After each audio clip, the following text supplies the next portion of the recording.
ओम ओम ओम। विद्या पर दृष्टांत। एक समय में एक देश में बड़ा अकाल पड़ा और बहुत से उपद्रव होने लगे, जिससे उस देश को खाली करके हजारों आदमी अपनी जान बचाने के लिए दूसरे देश में जाने लगे। और नए देश में जाएंगे, वो वहाँ कोई परिचय पहचान का नहीं, तो वहाँ पर जाके क्या करेंगे। तो जिसमें जो कला थी, जो विद्या थी, उसने उस विद्या कला के जोर से उचित और अच्छा और श्रेष्ठ स्थान पाया। और जिसमें कोई हुनर नहीं थी, कला नहीं थी, योग्यता नहीं थी, वह व्यक्ति जाके मजदूर बन गए और उनको कष्ट भोगना पड़ा, आश्रय सहारा नहीं मिल पाया। तो जो पढ़े लिखे अकलमंद थे, वे दूसरे देश के राजा के पास दीवान बन गए और मेन मुद्दों पर जाकर बैठ गए। और जो मूर्ख थे, जिनमें योग्यता विद्या अकल हुनर नहीं थी, ये भीख मांगने लगे और कबाड़ी भिखारी की कैटेगरी में पहुंच गए। तो कहने का अभिप्राय ये है कि हर एक मनुष्य में अपनी पैदा की हुई कुछ ना कुछ योग्यता विद्यता हुनर होना ही चाहिए। यदि नहीं है तो जीवन किस काम का। एक और दृष्टांत आता है। किसी नगर का राजा एक दिन मंत्री को साथ लेके शिकार खेलने चला। रास्ते में एक कुएं पर 4 लड़कियां पानी भर रही थी। उनमें एक लड़की बड़ी सुंदर थी। उसको देखकर राजा ने मंत्री से कहा, इस लड़की के पिता का नाम मकान पूछो। वजीर ने सब पूछ लिया, क्योंकि वो जानता था राजा इनसे शादी करेंगे, इनका मन, इनका संस्कार कुछ है। राजा ने उसके पिताजी के पास जाकर कहा कि ये इसका हाथ मुझे दे दीजिए।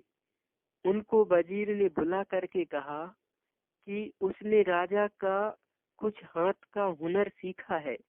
लड़की के पिता ने कहा कि राजा पे कोई हुनर है क्या। तो वजीर ने कहा कि राजा को हुनर की क्या जरूरत है, जिसके पास लाखों का करोड़ों का ऐश्वर्य है, उस पे क्या हुनर की आवश्यकता है। तो उसने कहा, राजा का क्या भरोसा, आज उसका राज है, कल दूसरे का हो जाएगा। जब तक राजा का हुनर न सीखेगा, राजा पे कोई स्वयं का पैदा की हुई योग्यता नहीं होगी, तब तक मैं राजा के साथ अपनी लड़की को नहीं दूंगा। वजीर ने उसका हाल राजा से कहा। तो राजा ने आकर कहा कि मेरे घर में मुझे सिखा जाया करे। वह आकर सिखाने लगा। रुमालों को बुनने का काम राजा ने सीखना शुरू किया, कैसे कैसे बुना जाए और कैसे बढ़िया से बढ़िया डिजाइन डाली जाए रुमालों में, कपड़ों में। राजा ने सीख लिया और फिर वजीर ने आकर उनसे बात की कि राजा साहब कपड़े रुमाल आदि बुन बना लेते हैं, ये उनमें हुनर है। तो वह व्यक्ति ने अपनी लड़की की शादी राजा के साथ कर दी। शादी की कुछ ही समय बाद राजा एक दिन शिकार खेलने चले गए। तो भीलों के राजा को ने उनको बंदी बना लिया और वहीं अपने खालसा में उनको कैद कर लिया। इधर राजा के बिना वजीर को बड़ी चिंता हुई कि राजा की खोज की जाए। इधर उधर राजा की खोज की, पर राजा का कहीं पता ना चला। राजा यहाँ बंद था। तो उसने एक असरफी देकर कहा कि मुझे रेशम लाओ, मैं तुमको रुमाल बना के बताता हूँ, रुमाल तुम्हें भेंट करूंगा। तो उनके पहरेदार ने उनको रेशम ला के दी। तो राजा ने बढ़िया सा रुमाल बना के उनको दिया। रुमाल पाके वह आदमी बड़े हर्षित हुए, राजा की योग्यता कला देखो, इतनी बढ़िया रुमाल बना देता है।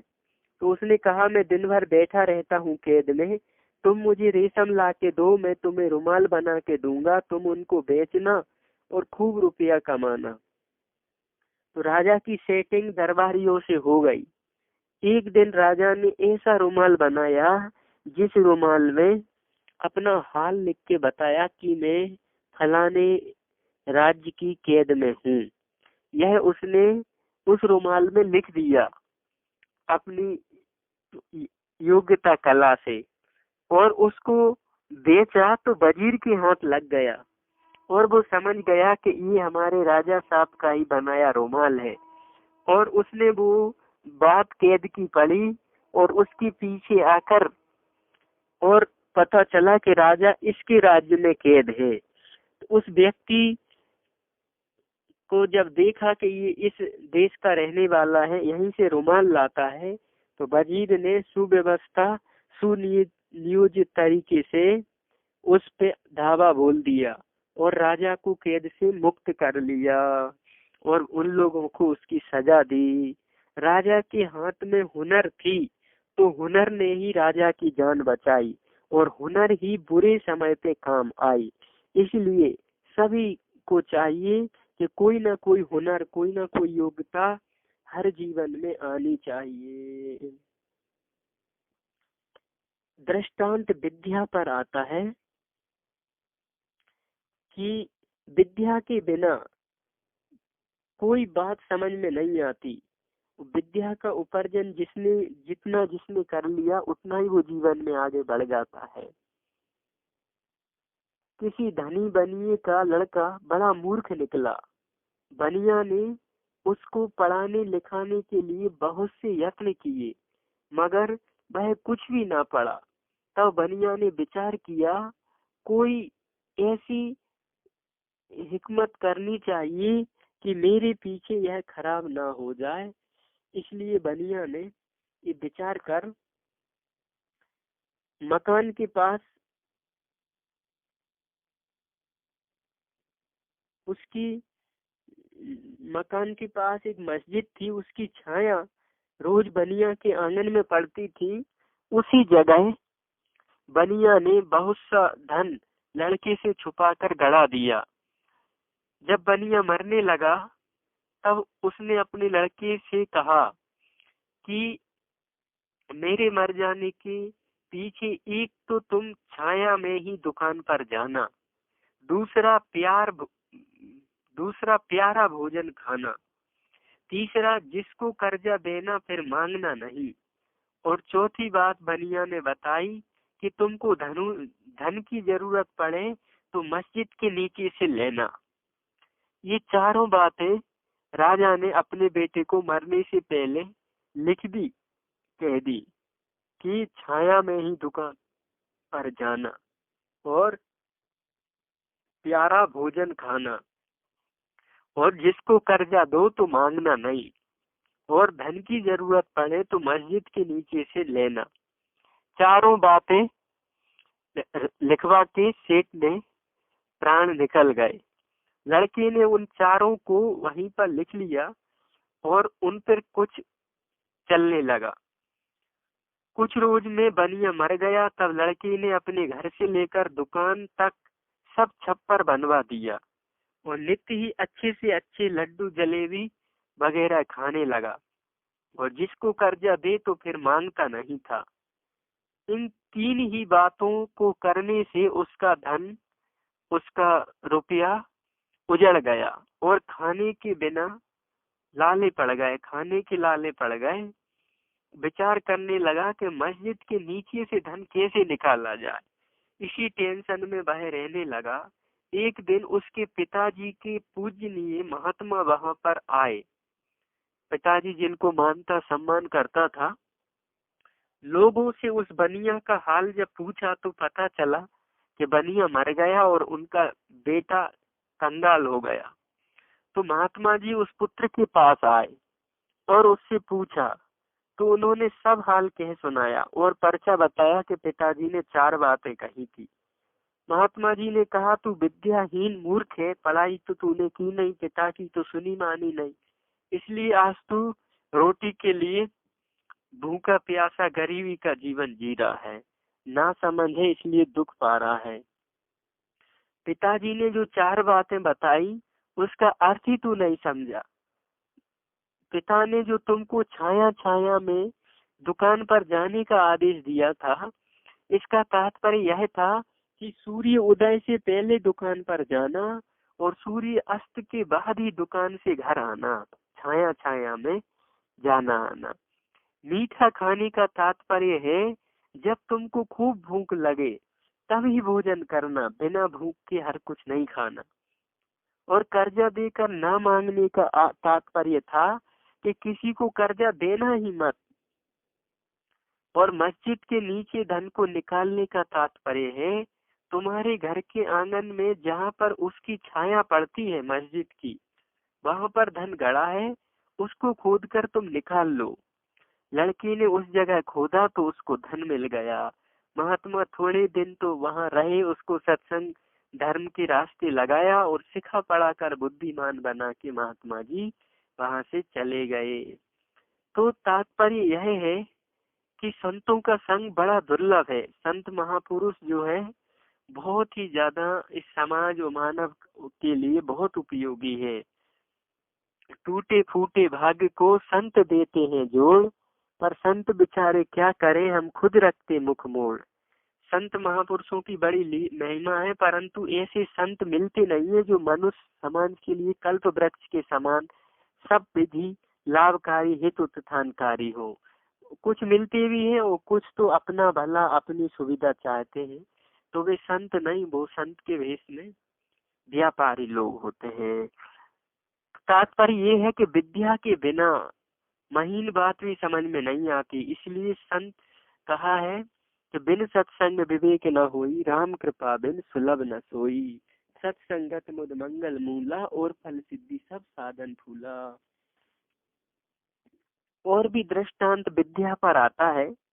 किसी नगर में एक विद्वान बड़ा चतुर रहता था और बातें की कमाई को खाता था, बात माने दिमाग की खाता था।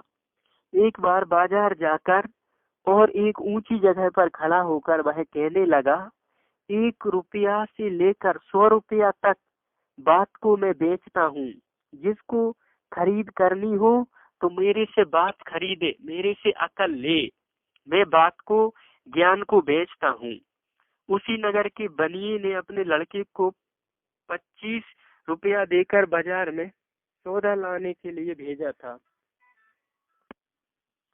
वहीं बनिया का लड़का सोडा लेने के लिए उसी मार्केट में आया जहां वह व्यक्ति बात को बेच रहा था। तो बनिया का लड़का खड़ा होके देखने और सोचने लगा और उसने कहा कि 25 रुपए वाली एक बात हमको भी दीजिए। उसने लड़के से रुपया लेकर कहा कि जहाँ पर 2 व्यक्ति परस्पर लड़ते हो वहाँ पर खड़े मत होना। लड़का बात को लेकर घर से चला आया। बाप ने पूछा, सौदा लाए हो? लड़के ने कहा, बात को 25 रुपए देकर खरीद लाए हैं। लड़के ने कहा, एक बात को 25 रुपए में देकर मैं एक आदमी से खरीद के तुम ठगा गए हो। वह व्यक्ति ठग है, उसकी बात को मत मानो और उससे 25 रुपए लाओ। लड़के और बाप गए तो उसने कहा, हमें तुम्हारी बात नहीं चाहिए, हम तुम्हारी बात नहीं मानेंगे, हमारे 25 रुपए वापस करो, तुम्हारी बात पर अमल नहीं करेंगे। लड़के ने कहा, हम तुम्हारी बात को छोड़ते हैं, 25 रुपए दो। पैसे लेकर वो लोग घर आ गए। कुछ दिनों बाद एक दिन लड़का हवा खाने को जाता था। सड़क के किनारे पर राजा का और वजीर का लड़का परस्पर गेंद खेलते थे। बनिया का लड़का भी वहां पर तमाशा देखने के लिए खड़ा हो गया। वे दोनों खेल खेलते खेलते आपस में लड़ पड़े और खूब मारपीट हुई। बनिया का लड़का भी देखता रहा। जब सब लड़के अपनी अपनी जगह को घर चले गए तब बनिया का लड़का भी चला गया।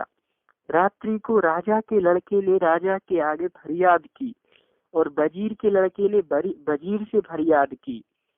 दूसरे दिन दरबार में लड़कों का मुकदमा पेश किया। राजा और वजीर के लड़के के सब इजहार हो चुके। जब वजीर ने कहा तुम दोनों अपने अपने गोल में बिना किसी गवाह को लिखवाओ।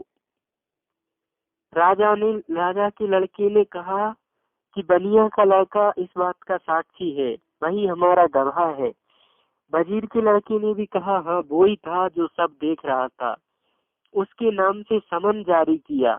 रात्रि को बादशाह के लड़के ने उसको कहलवा भेजा, तू अगर मेरी गवाही को नहीं देगा तब मैं तेरे को मरवा दूंगा।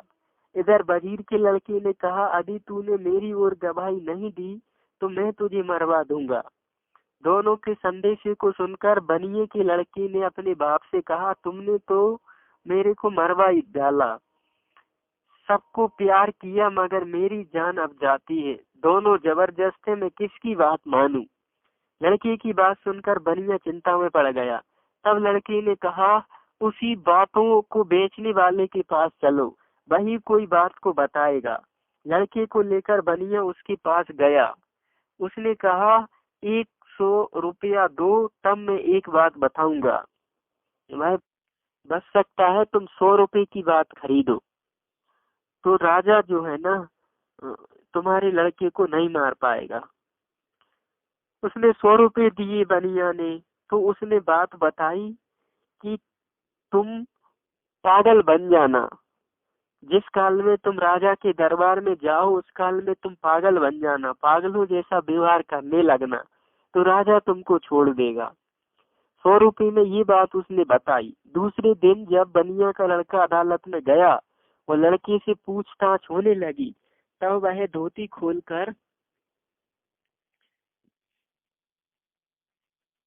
खोलकर नाचने लगा और फिर गाने लगा और फिर रोने लगा। लड़के की इस तरह की चेष्टा को देखकर वजीर ने राजा से कहा कि यह तो पागल है, कहीं पागल भी गवाह हो सकते हैं। राजा ने उसको छोड़ दिया और मुकदमे को खारिज कर दिया।